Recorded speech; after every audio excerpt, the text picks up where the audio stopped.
পশ্চিম ও উত্তর পশ্চিমের গরম হাওয়ায় থমকে দক্ষিণ পশ্চিম মৌসুমী বায়ু। আপাতত বর্ষা আসার সম্ভাবনা নেই দক্ষিণবঙ্গে। নির্ধারিত সময় 10 থেকে 12 জুন পার হয়ে দক্ষিণবঙ্গে আসবে বর্ষা। হিট এবং হিউমেড পরিস্থিতি কলকাতা সহ উপকূল ও উপকূল সংলগ্ন জেলাগুলিতে। বৃহস্পতিবার কলকাতা সহ দক্ষিণবঙ্গের বেশিরভাগ জেলাতে বজ্রবিদ্যুৎ সহ বৃষ্টির পূর্বাভাস, সঙ্গে 40 থেকে 50 কিলোমিটার প্রতি ঘন্টা গতিবেগে দমকা ঝড়ো বাতাস বইবে।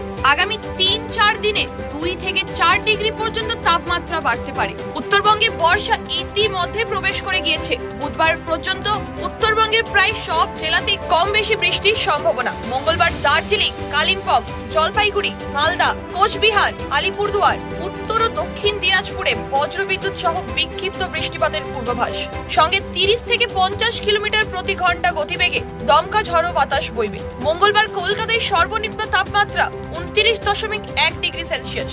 বাতাসে জলীয় বাষ্পের পরিমাণ 50 থেকে 91%। আগামী 24 ঘন্টায় শহরের তাপমাত্রা থাকবে 29 ডিগ্রি থেকে 37 ডিগ্রি সেলসিয়াসের মধ্যে। ব্যুরো রিপোর্ট, খবর বাংলা।